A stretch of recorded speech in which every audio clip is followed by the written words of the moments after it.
19వ శ్లోకం. సఘోషో ధార్తరాష్ట్రాణాం హృదయాని వ్యదారయత్ నభశ్చ పృథివీం చేవ తుములోఘననాదయన్. ఓ ధృతరాష్ట్ర, ఆ భీకరమైన శబ్దానికి భూమ్యాకాశములు దద్దరిల్లెను. అది మీ తనయుల హృదయాలను బ్రద్దలు చేసెను. పాండవ సైన్యం పూరించిన శంఖనాద శబ్దం కౌరవ సైన్య గుండెలను బ్రద్దలు చేసింది. అయితే కౌరవ సైన్యం తమ శంఖాలను పూరించినప్పుడు పాండవ సైన్యంపై అలాంటి ప్రభావం ఏమీ పడినట్లు చెప్పబడలేదు. పాండవులు భగవంతుని ఆశ్రయించి ఉండటం వలన వారికి తాము సంరక్షింపబడుతాము అన్న విశ్వాసం ఉంది. అటుపక్క కౌరవులు తమ స్వీయ బలం మీదనే ఆధారపడి మరియు మనఃసాక్షిలో నేరం చేశాము అన్న వేదన వల్ల ఓటమి భయానికి లోనయ్యారు. 20వ శ్లోకం.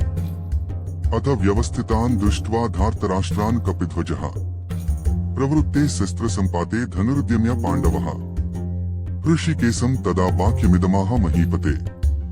ఆ సమయంలో తన రథం జెండాపై హనుమంతుని చిహ్నం కలిగి ఉన్న పాండుపుత్రుడు అర్జునుడు తన ధనుస్సుని తీసుకున్నాడు.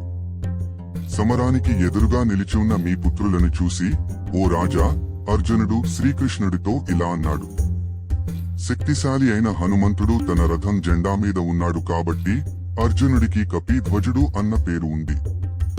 దీనికి ఒక పూర్వ వృత్తాంతం ఉంది. ఒకసారి అర్జునుడు విలువిద్యలో తనకున్న ప్రావీణ్యానికి గర్వపడి శ్రీరామచంద్రుని సమయంలో వానరములు భారతదేశం నుండి లంకకు సేతువు బ్రిడ్జిని నిర్మించటానికి ఎందుకు అంత కష్టపడ్డారో తనకు అర్థం కావటం లేదు అని శ్రీకృష్ణునితో అన్నాడు. తనే గనక ఉంటే బాణములతో ఒక వారధిని చేసేవాడిని అన్నాడు. శ్రీకృష్ణుడు అది ఎలా చేసేవాడో చూపించమన్నాడు. అర్జునుడు తన శర పరంపరతో ఒక వంతెనని నిర్మించాడు. శ్రీకృష్ణుడు హనుమంతుడిని ఆ వంతెనని పరీక్షించడానికి రమ్మని పిలిచాడు. హనుమ దానిపై నడవటం ప్రారంభించగానే ఆ వంతెన కూలిపోవటం మొదలైంది. తన బాణాలతో చేసిన వారధి రాముని అపారమైన వానర సైన్య బరువుని తట్టుకోలేదని అర్జునుడికి అర్థమైంది మరియు అర్జునుడు తన తప్పుకి క్షమాపణ వేడుకున్నాడు. అప్పుడు హనుమంతుడు అర్జునుడికి ఎప్పుడూ తన ప్రావీణ్యం చూసుకుని గర్వపడొద్దని హితవు చెప్పాడు. హనుమ దయాళువై మహాభారత యుద్ధంలో నీ రథంపై కూర్చుంటాను అని అర్జునుడికి వరం ఇచ్చాడు. ఈ విధంగా అర్జునుడి రథం హనుమంతుని చిహ్నంతో ఉన్న జెండాని కలిగి ఉంది. దీనితో అతనికి కపిధ్వజుడు అంటే జెండాపై వానరుడు ఉన్నవాడు అన్న పేరొచ్చింది. 21వ శ్లోకం. అర్జున ఉవాచ సేనయోరుభయోర్మధ్యే రథం స్థాపయమేచ్యుత. 22వ శ్లోకం. యావదేతా నిరీక్ష్యహం యోద్ధుకామానవస్థిత కైర్మయా సహ యోద్ధవ్యం అస్మిన్ రణసముద్యమే. అర్జునుడు ఇలా అన్నాడు: ఓ అచ్యుత, శ్రీకృష్ణ, దయచేసి నా రథాన్ని రెండు సైన్యాల మధ్యకి తీసుకువెళ్ళుము. ఈ మహాపోరాటంలో రణరంగంలో నిలిచియున్న ఎవరెవరితో యుద్ధం చేయవలసి ఉన్నదో నేను చూడాలి. సమస్త సృష్టికి పరమేశ్వరుడైన శ్రీకృష్ణుడి భక్తుడు అర్జునుడు. అయినప్పటికీ ఈ శ్లోకంలో అర్జునుడు భగవంతుడిని తన రథాన్ని తాను కోరుకున్న చోటికి తీసుకెళ్లమన్నాడు. ఇది భగవంతునికి తన భక్తులతో ఉండే సంబంధం యొక్క మాధుర్యాన్ని తెలియచేస్తోంది. తన పట్ల భక్తుల ప్రేమకు రుణపడి భగవంతుడు వారికి దాసుడు అయిపోతాడు. అహం భక్త పరాధీనో హ్యస్వతంత్ర ఇవ ద్విజ సాధుభిర్గ్రస్తహృదయో భక్తైర్భక్తజన ప్రియః. భాగవతం ఏప్రిల్ 9, 1963.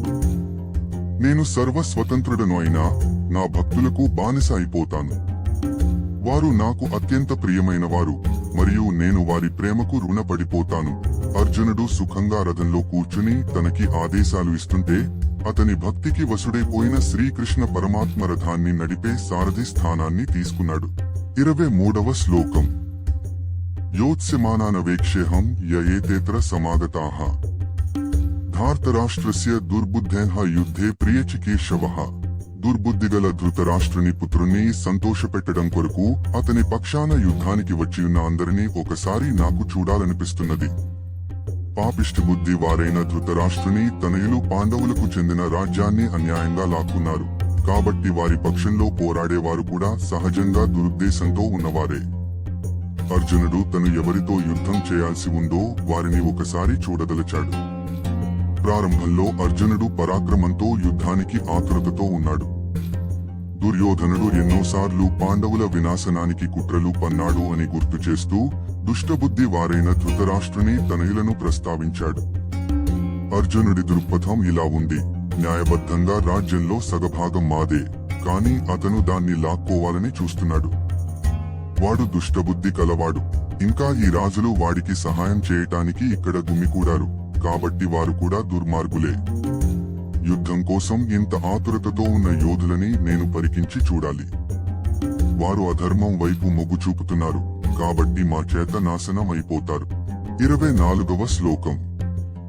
ఏవముక్తో హృషికేశో గుడాకేశేన భారత సేనయోరుభయోర్మధ్యే స్థాపయిత్వా రథోత్తమం. సంజయుడు ఇలా అన్నాడు: ఓ ధృతరాష్ట్ర, ఈ విధంగా నిద్రని జయించిన వాడైన అర్జునుడు కోరిన విధంగా శ్రీకృష్ణుడు ఆ వైభవోపేతమైన రథమును రెండు సైన్యముల మధ్యకు నడిపించి నిలిపెను.